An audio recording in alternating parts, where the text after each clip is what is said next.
Guys, I just read a script, a short film, and they won't cast me as a mother.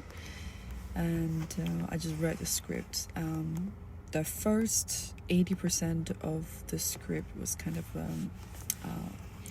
a teenage boy is having like this fantasy world going on with him, and has this like very kind of like Amelia, that kind of adventure with this young lady who's 25 years old. And I was thinking, oh, that's kind of a cute role, because two of them bonded, and after he was discovered by his mom, and the mom is quite physically abusive to the kid, and actually is quite violent. And I was reading the mom's character, and I was like, that's not me, and I don't want to abuse a kid. I don't want to slap the kid. I don't want to fight the kid. I don't want to, force the kid to have medicines. It's just, it's not me. So I'm thinking, should I take this role? I'm not sure, because it's not me. Guys, what do you think? And talking about shooting movies, I haven't done it that much in the past 10 years, I would say. I mean, last year I shot a very nice film with a very interesting character, because I really, really fell in love with the character, and then that just sounds very like me. And then I did it, but that was like the only thing that I did last year. And I haven't really done that much filming in the past 10 years, and life just got caught up, and I was all over the places, and this and that, so I didn't really focus on doing this. But I've been teaching quite consistently, so it's very different careers. Very different careers. When you teach, you really, it's a service, it's a service. You commit. Teaching, acting, and acting, they're very different careers, different paths. And when you're teaching, you have different sense of satisfaction, because you serve, you give your service. It's really like a service, right? And you see your students transform, and you see them live in the moment authentically, and it's just something beyond words. And I really enjoy doing that, and I'm really good at that. I know I'm really good at that.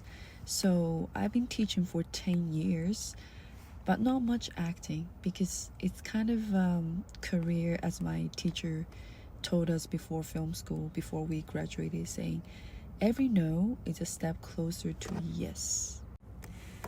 But nobody ever told you how long that rejection is gonna last.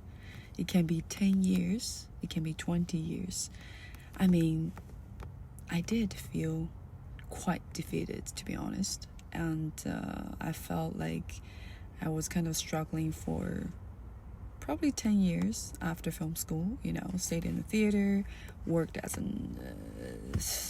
anything, waitress, receptionist, works thousands of different kinds of jobs to support myself, study in theaters, and then go to auditions, and playing that game.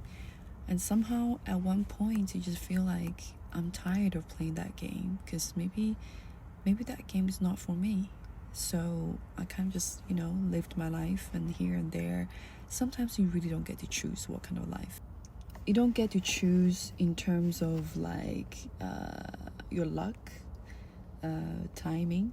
That's out of your control. It's not how much passion you have for this. So at one point, I always kind of just like always play big time in my life, and the outcome matters, yes, but when it's out of my control, I just kind of like whatever, focus on the things that's present. Your friends, your hobbies, your commitment to your students, traveling fight. That's what I'm doing right now.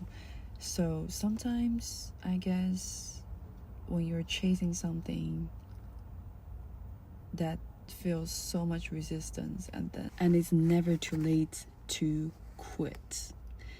If you're searching for a sunrise and you're going to the west direction, it's not gonna work.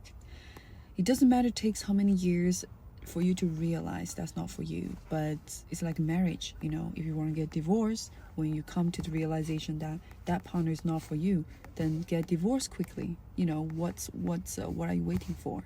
People are stuck because about the sinking investment, the sinking cost. I think that's what's called. To see how much time, how much energy, how much money you've invested in this thing, but it's not for you. You know, it's not for you. Why would you continue investing on the wrong stuff that's not for you? So it's never too late to quit. Like marriage, if it's the wrong person, get divorced quickly. I'm not saying acting is not for me. I was just saying I felt enormous resistance, and I just wanted to do something feels less resistance. It's like a paddling the water when you do whitewater rafting. You want to go downstream, not upstream, so you have a smooth ride. So it's something that I want to feel more joyful. So I focus on traveling, I focus on teaching, and I focus on fighting. So just something I have to take a break from, but then, you know, still that's my passion. And if it comes to me, I'm not gonna say no. But when it doesn't, you just do the things that you love, and you feel more smooth, more and you feel much more rewarded, much more elated, much more delighted. And that's something that you need to feel in your life. Little things matter. Little things matter. How you feel matters, but don't let that control your life. Create the life you want. If you don't take time to create the life you want, and you're going to be forced to spend a lot of time to deal with the life you don't want. I'm going to say it again. If you don't take time to build a life that you want, you're going to be forced to spend time to deal with the life you don't want. Cheers.